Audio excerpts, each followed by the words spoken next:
Buenos días, apreciados compañeros, colegas, profesores y demás participantes en este curso que realiza la Fundación APLIM. Es un honor compartir desde este frío del Mediterráneo con ustedes estos minutos de ponencia en el cual hablaremos de la seguridad y hablaremos de temas que nos atañen directamente, no solamente como profesionales del sector marítimo, sino también como personas, como seres humanos que estamos en una nueva era donde precisamente el avance tecnológico se puede convertir en una ventaja o una desventaja según el uso que le demos apropiado o no apropiado, y según el control que tengamos de todos y cada uno de nuestros accesos, de nuestras variables, de nuestros áreas potenciales de mejora, etcétera, dentro de un conglomerado de temas que me gustaría resumir brevemente. Voy a compartir la pantalla con ustedes.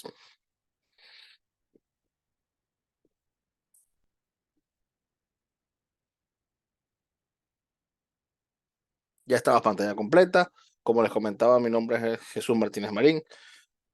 Soy doctor en ciencias aeronáuticas. Mi tesis doctoral fue precisamente en seguridad marítima. En ese momento, en el 2010, cuando lo entregué y le defendí en 2011, fue en seguridad marítima. Y recientemente he realizado un curso universitario, un diplomado universitario que se llama Experto Universitario en Análisis del Terrorismo Yihadista por la Universidad Internacional de Andalucía, donde pude ponerme al día con todos los temas relacionados con estas índoles, ¿no? Comenzando con esta exposición, que bueno, nuevamente agradecer a la Fundación APLIM y entrando en el tema, ¿no? Hablaremos un poco de Industria 4.0, la digitalización y la automatización al negocio marítimo y las vulnerabilidades a las que nos enfrentamos y la capacidad de reacción. ¿Cómo reaccionamos ante lo que sin duda nos va a afectar en nuestro negocio? Y yo quiero comenzar con este gráfico, porque estos son gráficos reales. Este es el gráfico que nos corresponde al año que estamos ahora, 2023, porque es el reporte del Global Risk Report del 2022, ¿verdad? Donde podemos ver que se hace a final de año y ya tiene en cuenta el año siguiente, por tanto es el que tenemos actualmente en el mundo, ¿no? Y en el horizonte de riesgo global, fijaros que en la figura uno ya no sale, y en la 2 porque las he puesto invertidas y ya verán por qué, nos habla de fallos de ciberseguridad o vulnerabilidad en ciberseguridad, y, desigualdad digital, ¿no? Inequality digital, que es la desigualdad digital que nos habla aquí. Y si vamos al anterior, ¿verdad? Porque este se ha confirmado, también encontramos en lo mismo, fallas de ciberseguridad y desigualdad digital.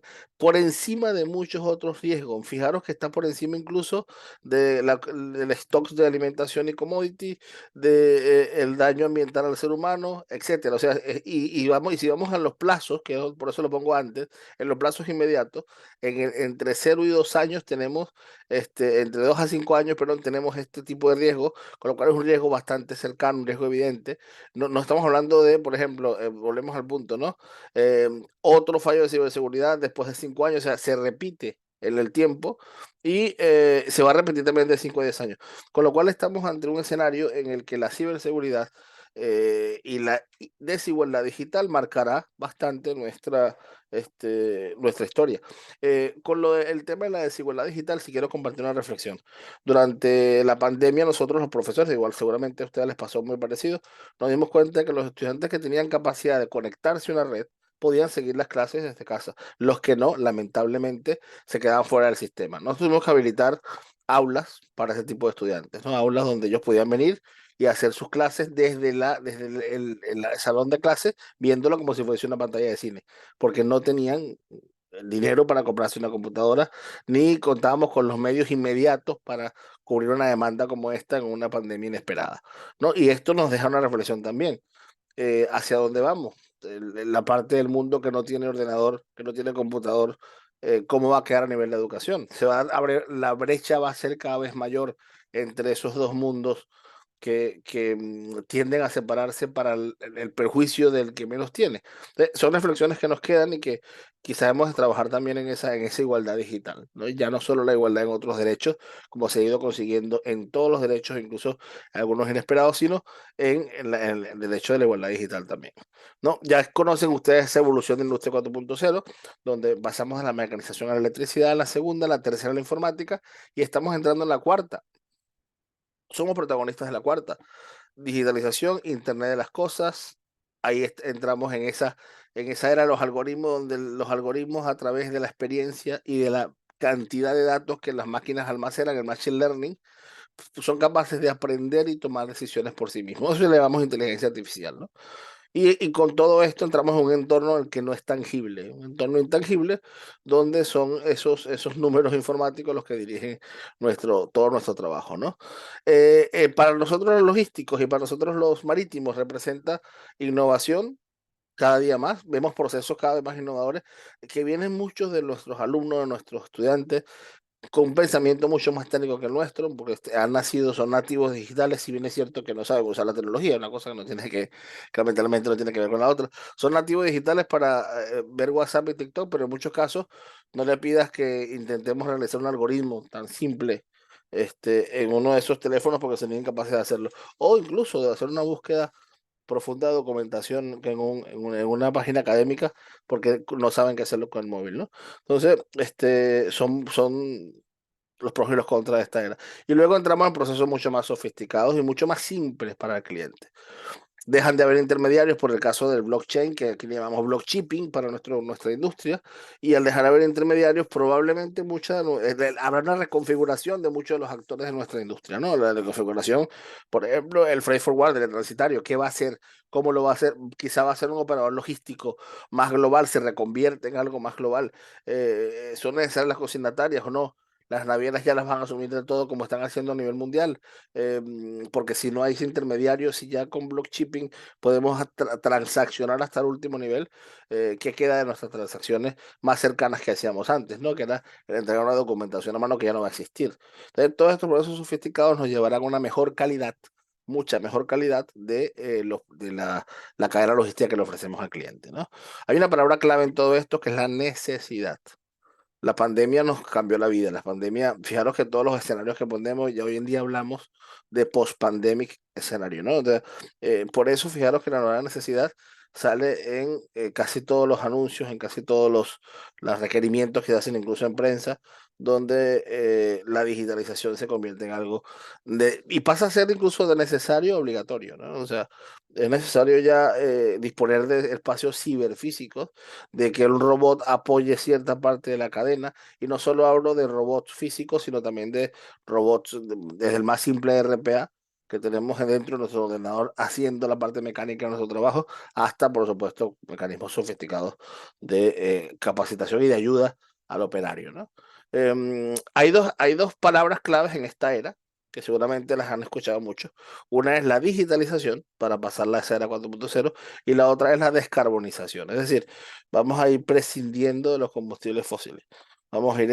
Estamos entrando en una era, ha costado mucho, recordar que las principales patentes de combustibles fósiles las compraban en su mayoría esas patentes, ¿no? Las compraban los fondos de inversión, las compraban las propias petroleras y ya no veían luz los proyectos. Hoy en día no, hoy en día estamos en un proceso en el que afortunadamente, eh, la descarbonización es real, no solo gracias al Lima 2020, sino a esa petición mundial de la sociedad de que no queremos contaminar más nuestra atmósfera, ¿no? Entonces, vamos hacia los buques de baterías de litio, vamos hacia el hidrógeno sucio, que quede claro, no hidrógeno limpio que dejaría nuestros mares sin hidrógeno según lo que opinan la mayoría de científicos. Hidrógeno sucio no es que esté sucio en sí, sino que es producido industrialmente, que es el que estamos queriendo comercializar, y que preferimos que se comercialice en lugar del hidrógeno limpio, porque como insisto, acabaría con el hidrógeno del mar y convertiría el mar en mar muerto. Hablamos también de gas natural, por supuesto, gas natural que lo venden muchas de las mismas petroleras que nos venden el petróleo, con lo cual el negocio quedará más o menos balanceado, pero insisto, el gas natural es una opción. En Barcelona, por ejemplo, somos un puerto de carga de los buques, sobre todo cruceros, que ya están utilizando gas natural y cualquier barco que venga con gas natural. El cero emission import es algo que se está también trabajando en Europa. Ahora veremos un caso de estos barcos, ¿no? Que es el caso de Grimaldi. Este barco de Grimaldi es un buque híbrido, roll-on-roll-off, que viene a Barcelona cada semana. Lo vemos aquí, la semana pasada lo tuve frente a él, pues estaba yo en otro barco dando una clase, y justamente este tipo de buque es cero emission import. O sea, en puerto trabaja con baterías de litio y en mar trabaja con combustibles de bajo contenido de azufre. Con lo cual ya es un barco que comienza a ser cada vez más respetuoso con el medio ambiente. Así ahí vamos, ¿no? Aparte, como pueden ver, el diseño de este barco, muchos metros de lineales de carga, con lo cual la capacidad es mayor. Este barco se dedica exclusivamente al rorro. eh, y es una maravilla a nivel tecnológico, ¿no? La clave en la industria 4.0, como lo dije al principio, la inteligencia artificial. Este reemplazo de los procesos simples por procesos más sofisticados y lo bonito, digamos, lo filosófico de la inteligencia artificial es la capacidad de tomar decisiones a través del aprendizaje, ¿no? Algo que en nuestro caso podría llegar en algún momento, no siempre, pero en muchos momentos a ser contraproducente, porque ya sabemos que en gran parte de los accidentes ocurren cuando el ser humano adquiere tanta experiencia que se siente por encima del procedimiento.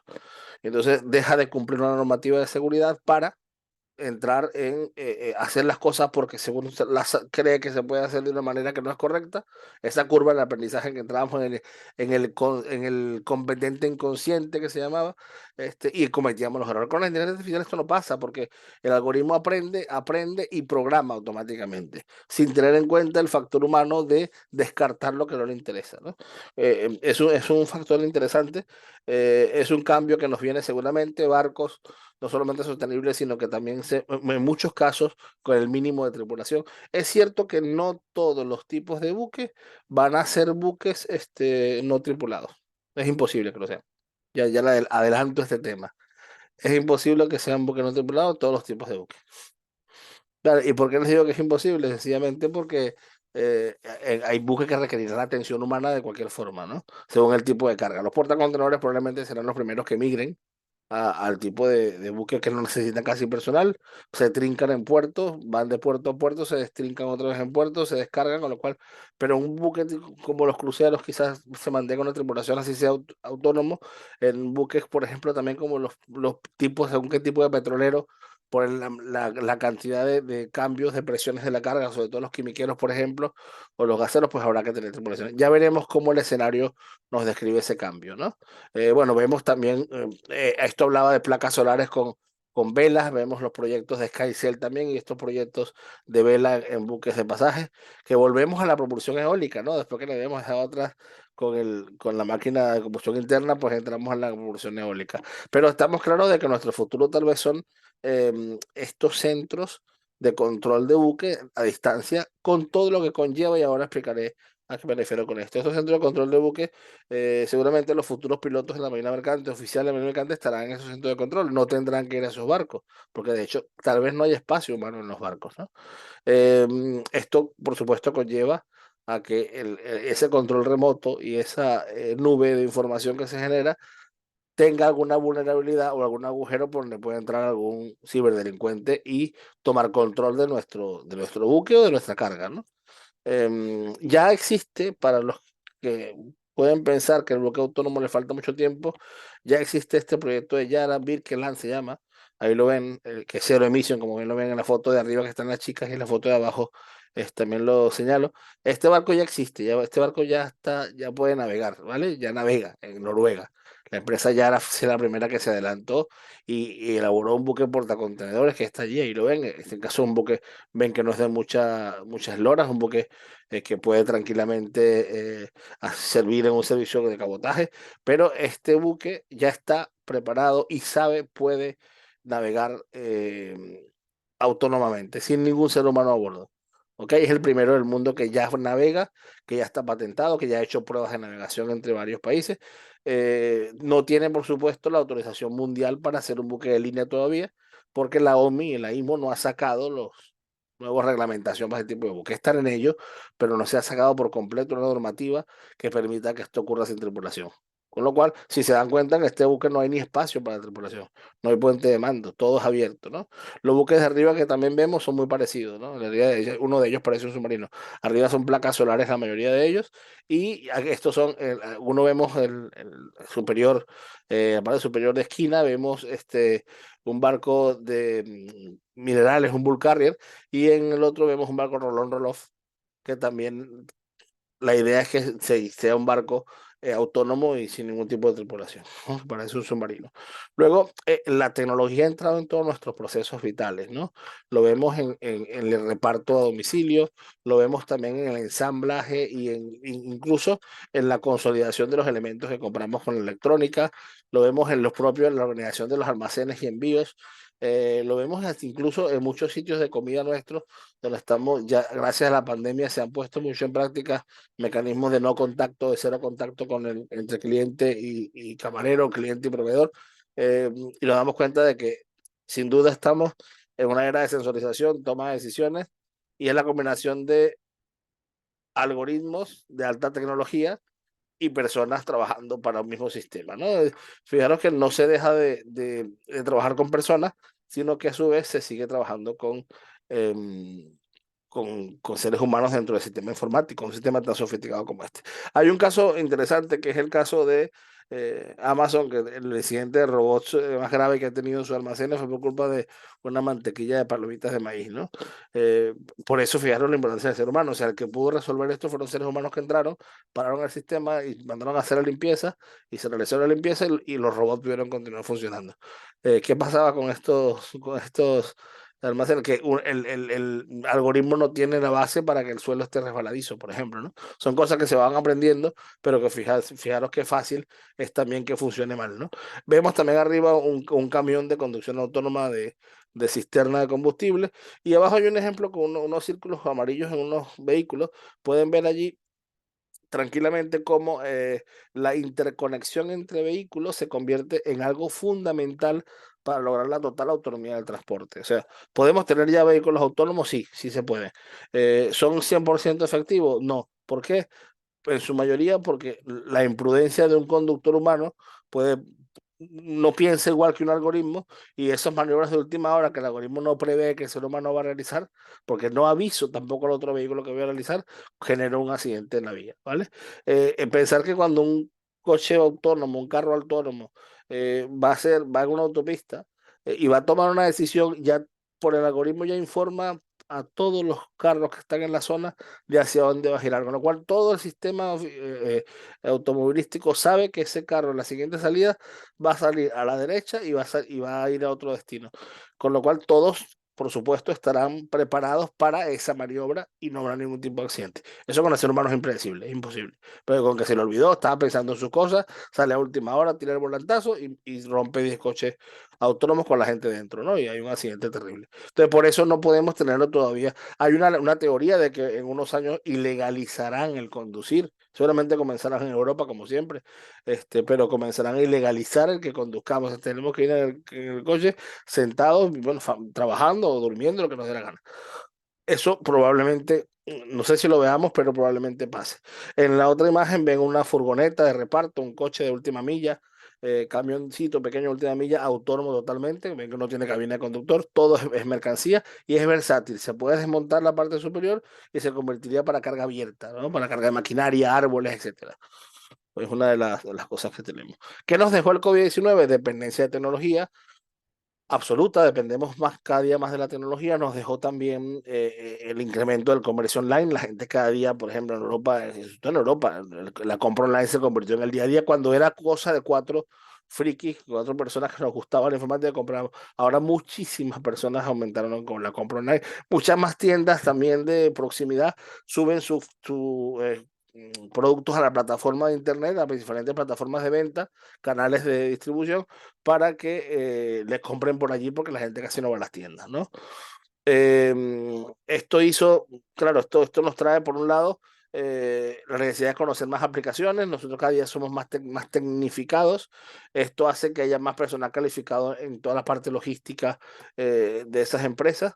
Eh, Hay también un desfase, el de la programación de las normativas de emergencia. y la planificación del abastecimiento. Esto lo aprendimos con la pandemia, esperemos que no vuelva a pasar. Y pone una solución importante, por ejemplo, para poblaciones con problemas, gente que tenía problemas de inmunidad, de sistema inmune. Eh, Esta gente podía acceder, podía hablar directamente con la tienda y enviarle esto por correo, por el sistema de comercio electrónico, evitando el contacto con cualquier persona que le pueda contagiar. Esto ha sido una ventaja. También los abuelos que vivían solos, que no podían salir, pues el comercio electrónico les ayudó a mantener esas entregas sin contacto para que pudieran abastecerse. Sin embargo, inicialmente pensábamos que era un tema de jóvenes y no, fijaros que toda la sociedad al final terminó adaptándose a este fenómeno, ¿no? Eh, ¿Qué encontramos con las tendencias desde el 2020? ¿No? Ya hablábamos antes de las del 22. Desde el 2020 comenzaron ataques a redes domésticas y dispositivos, comenzaron un gran ataque a farmacéuticos y laboratorios de investigación, un ataque informático, a herramientas y soluciones de teletrabajo, muchísimas caían, y a los servicios de nube. Esos fueron los primeros ataques que tuvimos en el área de ciberseguridad. De ahí comenzaron las campañas de desinformación. A mí me gusta más decirles campañas de confusión, porque si no, yo tengo un profesor que se llama Jasper Van Lewin, en paz descanse, que él decía, si no estás bien informado, estás bien confundido. No, no es que estás desinformado, tú tienes información, pero no sirve para nada, esa información es errónea. Entonces, campañas de confusión, como le llamo yo, eh, comenzamos con mayor uso de técnicas de inteligencia artificial. Los ataques de ransomware, que ahora veremos un poquito de qué va, empezaron a atacar toda el área de hospitales, sistemas sanitarios, farmacias, ataques incluso a dispositivos propios domésticos de inteligencia artificial que dejaban de funcionar y dejaban de, porque al final todos iban a una nube, y ataques a compañías industriales para evitar lograr desabastecimiento a cambio de un dinero de rescate, que es lo que hacen. Son secuestros de piratas informáticos que en lugar de secuestrar físicamente, secuestran en el ciberespacio, ¿no? Si nos analizamos esto en el mundo del transporte, pensar que en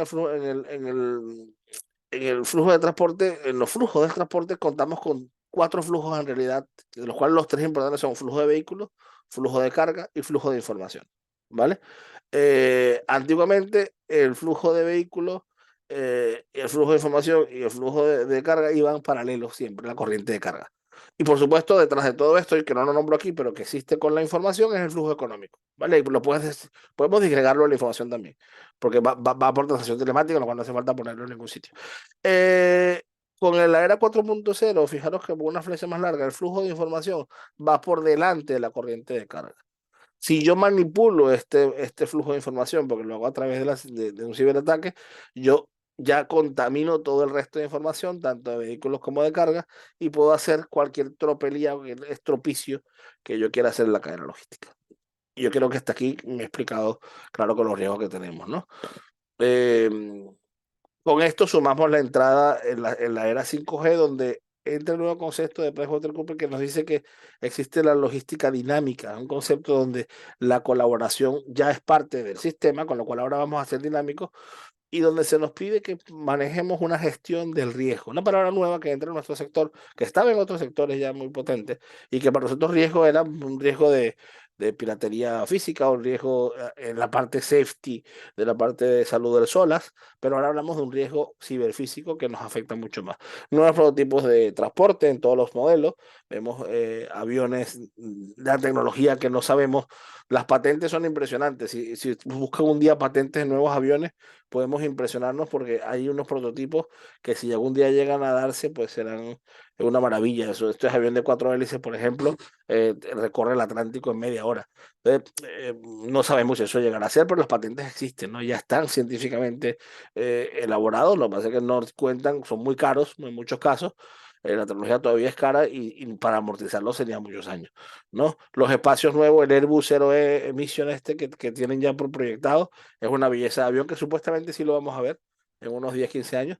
Es un avión en el cual no se siente que va volando. Es un contacto absoluto con la ciberrealidad. Es casi un avión de metaverso, ¿no? Y luego, por supuesto, el Hyperloop, que ya el puerto de Hamburgo, no lo pondré en noticia, pero el puerto de Hamburgo ya ha creado el concepto de hiperport para que nuestra carga llegue. Estamos hablando de carga que va a llegar a un mínimo de 600 kilómetros por hora del puerto de Hamburgo a su destino, ¿no? Modificará absolutamente la logística europea. 600 kilómetros por hora, teniendo en cuenta que el Hyperloop puede llegar hasta 2000 kilómetros por hora. O sea, están usando solo parte de la velocidad porque no tenemos todavía las infraestructuras completas. No podemos, o sea, es tan cerca para el Hyperloop un destino entre Alemania y Francia, por ejemplo, que no puedes desarrollar la velocidad completa porque no podía frenarlo. Entonces, no desarrollaremos hasta 2000 kilómetros por hora, sino hasta 600 y se irá incrementando en la medida que haya más vías. ¿No? Que es un poco lo que se quiere. El ejemplo clásico es que nos decían que de Barcelona, donde estamos, a París, iremos en 35 minutos. Podemos desayunar pan con tomate en Barcelona, que es comida catalana, y a media mañana un croissant francés, y luego en la tarde o en la mediodía comer en Barcelona otra vez si nos da la gana una paella. O sea, con lo cual, imaginar el cambio incluso de la residencia de los trabajadores. No tendría que residir donde trabajo. En 35 minutos puedo vivir en París y trabajar en Barcelona. Será un cambio absoluto de la cultura y de la conciencia de los ciudadanos, incluso la geografía y del sentido de territorialidad también, ¿no? Aquí les pongo la noticia oficial, aquí los ven en los diarios, y el modelo es este que tenemos en la última imagen, ¿no? Hyperport, Hyperloop TT, que crea quiere instalar en los puertos españoles también esta tecnología. Ya saben que el Hyperloop va por vacío, los Hyperloop o Hyperloop va por vacío, que es la empresa Tesla, y que liberaron la patente para que lo vayan haciendo. Hyperloop Transportation Technology es la que está trabajando con el mundo naviero, ¿ok? Para llevarnos los contenedores cada día más rápido, ¿no? Entonces vemos aquí toda esta parte de imaginarnos el puerto totalmente conectado, como ya lo está empezando a hacer con la 5G, y es una cosa que tenemos que ir pensando, que donde las máquinas se van a ir comunicando. Imaginaros también las nuevas oficinas de control, cómo sería, y me gusta esta imagen de arriba cuando sale con los lentes de realidad virtual. Estos tres camiones que pongo son tres camiones, como dije, versátiles y que se convierten son totalmente autónomos. Utilizan, los tres son autónomos, incluida la plataforma de abajo, y luego abajo ven un autobús totalmente autónomo que lo pusimos en prueba en el Mobile World Congress en Barcelona, que ya verán una foto real que es la siguiente diapositiva, y hay una chica conduciendo un vehículo, pero no va conduciendo ella, es el self-driving, ¿no? El coche se conduce solo y ella va, pero viendo su móvil, aparentemente viendo por dónde va.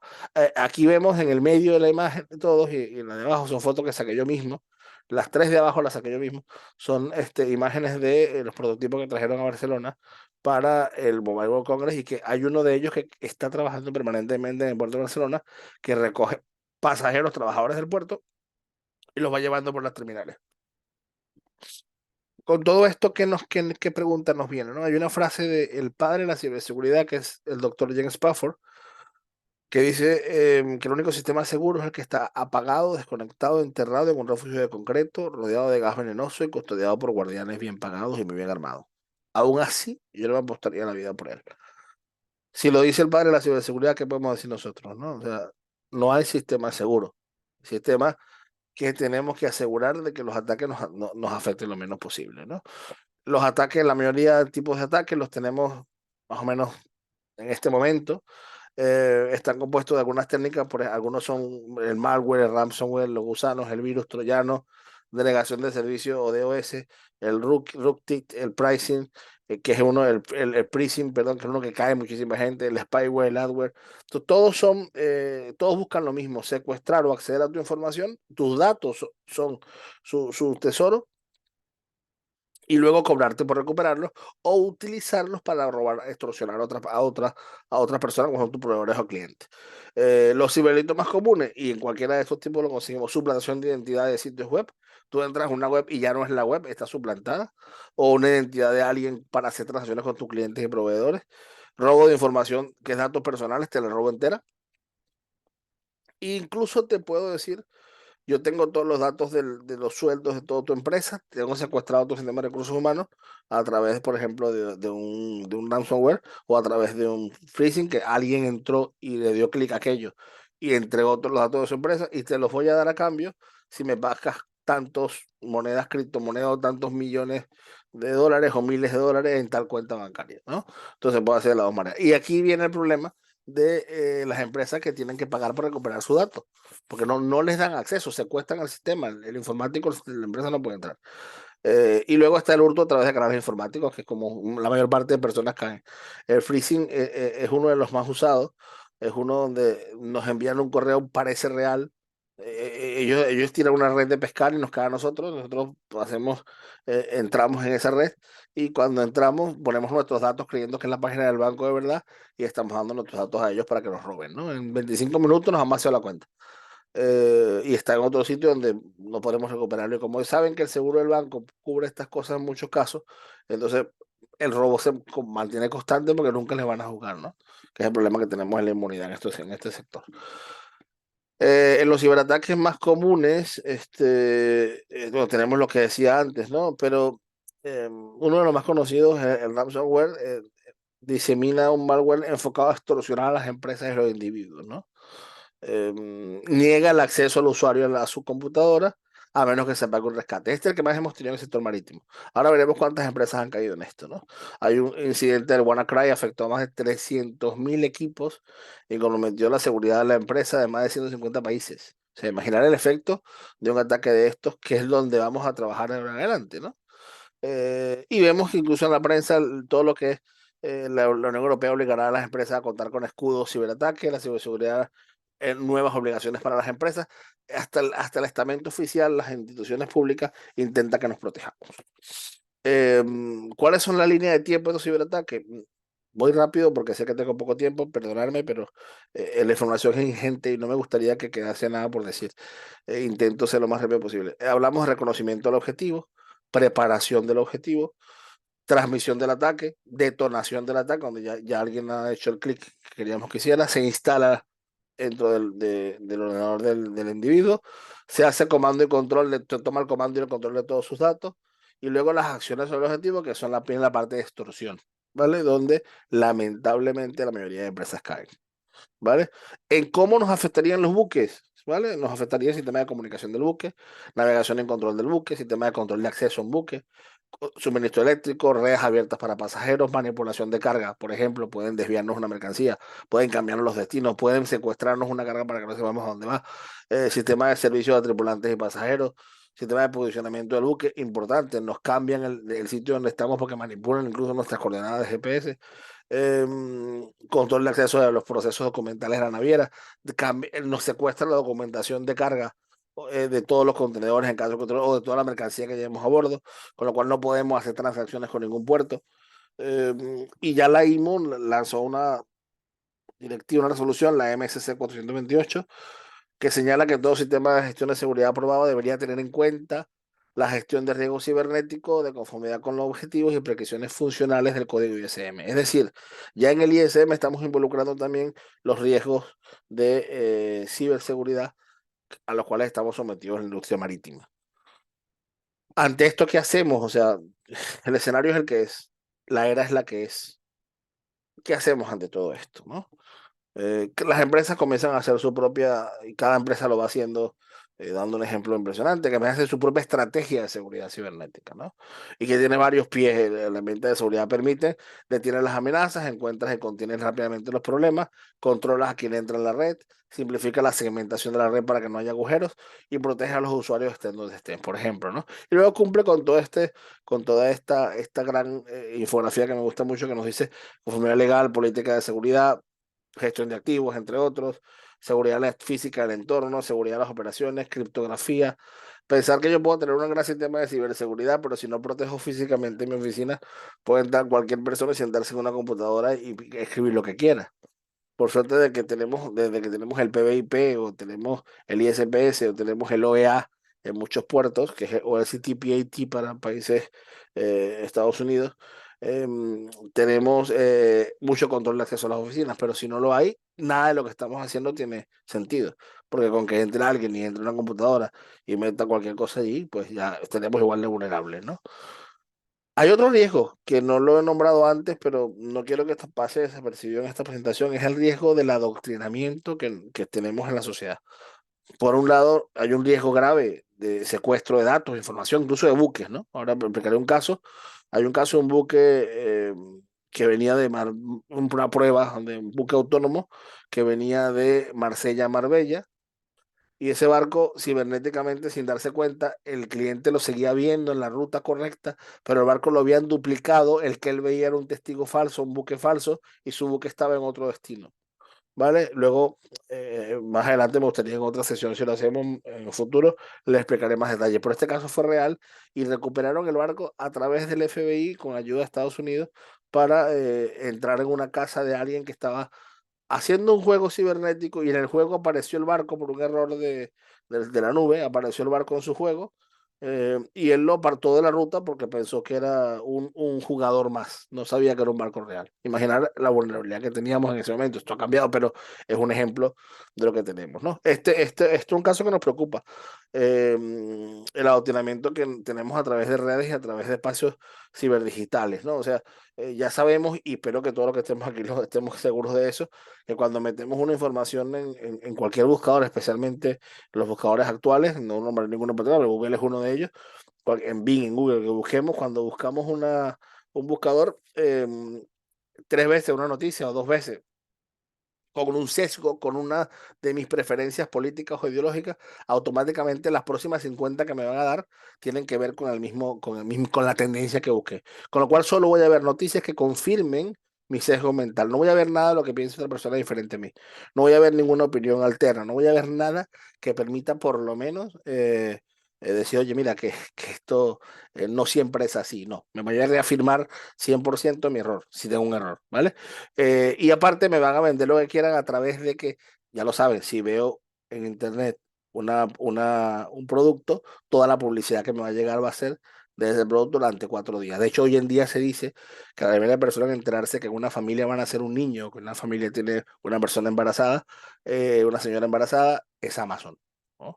Porque al buscar dos cosas en internet, el algoritmo sabe, buscó esto y esto, y una embarazada, pum, envía merchandising, publicidad embarazada. Entonces, esto también hay que saber gestionarlo. No solo son las redes.